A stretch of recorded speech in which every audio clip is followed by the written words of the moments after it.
लाचार होऊन युती करणार नाही, शिवसेनेच्या रवींद्र धंगेकरांचा भाजपाला इशारा देण्यात आलाय। जागांमध्ये तोडगा निघत नसल्याने बैठकीत हमरीतुमरी झाली। जो निर्णय घ्यायचा तो आजच घ्या असं धंगेकर म्हणतात। नको असलेल्या जागा भाजप आम्हाला देते, आपला मुलगा हा अपक्ष लढण्यावर ठाम आहे असंही धंगेकर यांनी म्हटलंय। याविषयी शिवसेनेचे रवींद्र धंगेकर यांच्याशी चर्चा केली आमचे प्रतिनिधी अमोल धर्माधिकारी यांनी।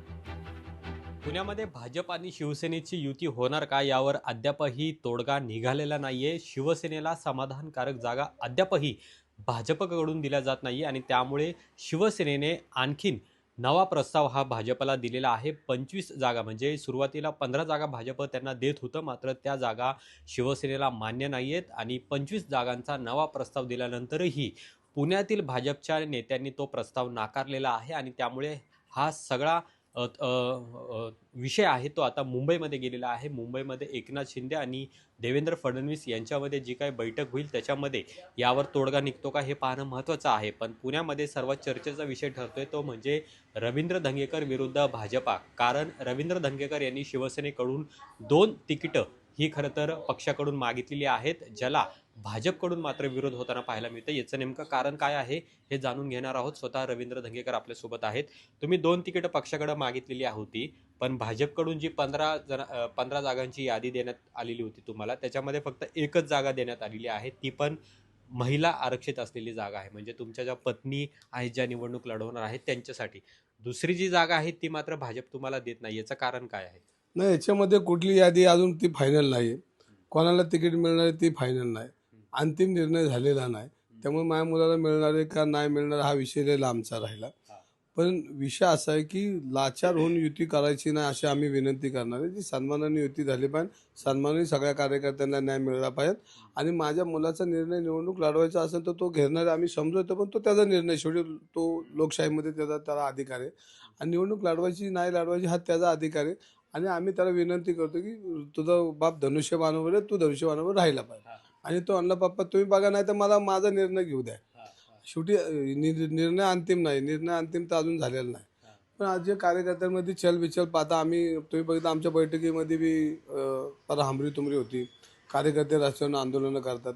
हे सगळं बघितल्यानंतर आम्ही उत्तर काय देणार, कार्यकर्त्यांना उत्तर काय देणार? आता समजा माझ्या मुलालाच काय उत्तर देणार, तू लढणार आहे का नाही? पण त्यांनी तर तयारी केलेली आहेच ना, आणि मग तो का थांबला, कशाच्या त्याची गुणवत्ता नाही का काय नाही का ते सगळ्यांचंच आहे। मग काम केलं आहे का नाही असं थोडीच आहे। मग त्या कार्यकर्त्यांना न्याय द्यायचं काम आम्हाला करावं लागेल। शिंदे साहेबांना विनंती केली की तुम्ही आम्हाला आदेश द्या, आम्हाला जर आमच्या सगळ्याच शिवसैनिकांना न्याय दिला पाहिजे। म्हणजे प्रणवने अपक्ष लढायची सुद्धा तयारी केलेली आहे, गरज पडल्यास वेळ आणखी कमी दिवस राहिलेले आहेत, अजूनही तोडगा निघत नाहीये आणि भाजप मात्र 15 जागांवर ठाम आहे। त्यातली एकच जागा ही तुम्हाला देण्याचं भाजपचं म्हणणं आहे। कुठेतरी भाजप विरुद्ध धंगेकर असा वाद प्रभाग क्रमांक 24 मध्ये होऊ शकतो का?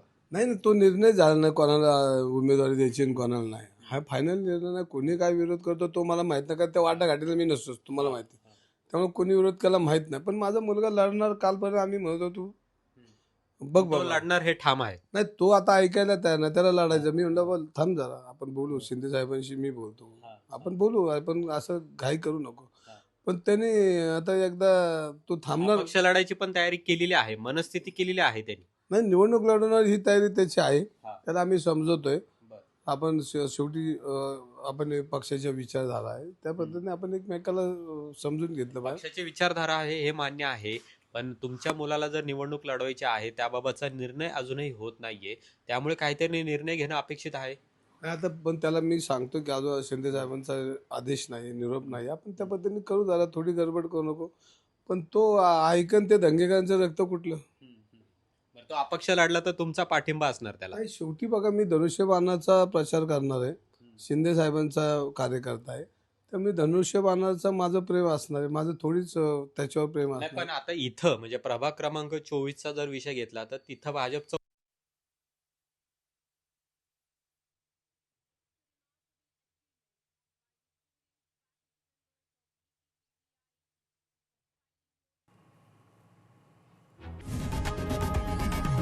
लोकशाही मराठी ऐका, पहा, जागरूक रहा।